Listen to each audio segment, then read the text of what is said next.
नमस्कार, स्वागत है आपका।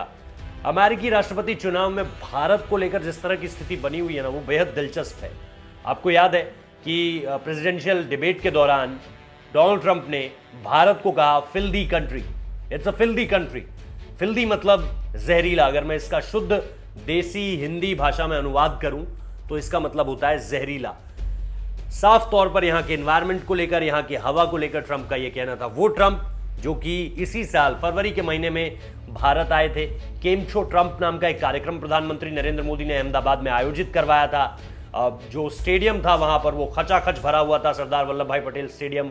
और वहां पर जिस तरह से जो स्वागत सत्कार हुआ ट्रंप का, उसके बाद ट्रंप का ये कहना, और इलेक्शंस के दौरान हालांकि ह्यूस्टन गए थे प्रधानमंत्री नरेंद्र मोदी हाउडी मोदी करने, तो वहां पर निश्चित तौर पर प्रधानमंत्री नरेंद्र मोदी ने अमेरिका के बारे में इस तरह की कोई बात नहीं कही। चाहे यहां चुनावों का जिक्र हो, कहीं भी कोई भी प्रधानमंत्री ने ऐसी बात नहीं कही जिससे वहां के लोगों को या वहां के जो भी पॉलिटिकल सेटअप में लोग हैं, खासतौर पर डोनाल्ड ट्रंप और उनका ऑफिस व्हाइट हाउस, उनको किसी भी तरह की ठेस पहुंचे। लेकिन डोनाल्ड ट्रंप का यह कहना, और खासतौर पर तब जबकि प्रधानमंत्री नरेंद्र मोदी उनको लेकर के जब इंडियन डायस्पोरा के सामने गए ह्यूस्टन में, तो उनका हाथ उठा रहे थे बार बार, और लग ऐसा रहा था कि प्रधानमंत्री मोदी चाहते हैं कि ट्रंप ही वापस आए। इन सब के बीच ये कमेंट जो है कि इट्स अ फिल्दी कंट्री, वो सोशल मीडिया पर बड़ा वायरल हो रहा है। भारत ने तो निश्चित तौर पर सोशल मीडिया की तरफ से लगातार लोग जो है भारत के वो खींच उतार ही रहे हैं। अब जो बाइडेन ने भी इसको लेकर के एक बयान दिया है। जो बाइडेन ने कहा है कि दोस्तों के बारे में ऐसा नहीं कहा करते, क्योंकि डोनाल्ड ट्रंप तो कभी भी कहने से नहीं चूकते that Modi is my friend. वो लगातार कहते रहते हैं ट्विटर पर भी, कहीं जाते हैं पब्लिक रैलीज करते हैं, वहां पर भी भारत आए थे तब भी कहा था।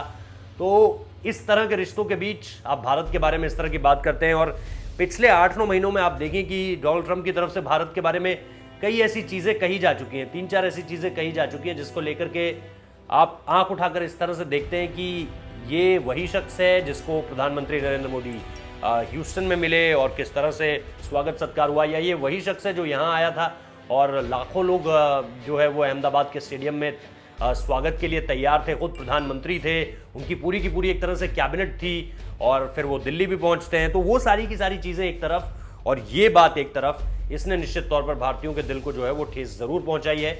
और इसीलिए इसको लेकर के भारत तो बात कर ही रहा है, लेकिन जो बाइडेन ने भी इसको लेकर के बात कही, और ख़ास तौर पर ये देखते हुए कि उनकी जो सहयोगी हैं वहाँ पर, यानी कमला हैरिस, वो निश्चित तौर पर इंडियन डायस्पोरा पर एक बहुत बड़ा असर डाल रही हैं अपने बयानों के जरिए।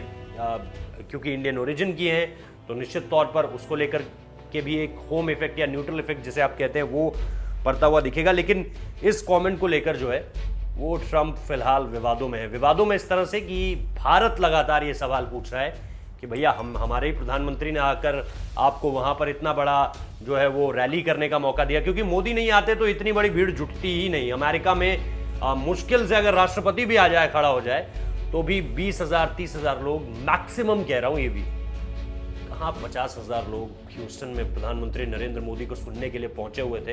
रॉक स्टार्स आते हैं, बड़े बड़े एनरिके शो या जेजी का कोई शो होता है, तब जाके इतनी भीड़ जुटती है, वरना राष्ट्रपति कोई किसी पॉलिटिकल रैली के लिए इतने लोग अमेरिका में क्या दुनिया में कहीं नहीं जुटते हैं जितने प्रधानमंत्री नरेंद्र मोदी को सुनने के लिए भारत में लोग जुट जाते हैं, या उनके कहीं जाने पर उस देश में इस तरह की भीड़ लग जाती है।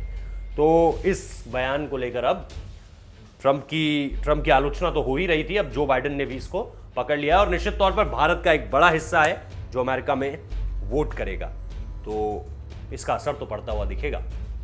आप किस तरह से देख रहे हैं इस बयान को, जरूर बताइए, हमें कमेंट कीजिए, और वीडियो अच्छा लगा तो लाइक कीजिए, शेयर कीजिए, चैनल को सब्सक्राइब करना मत भूलिए।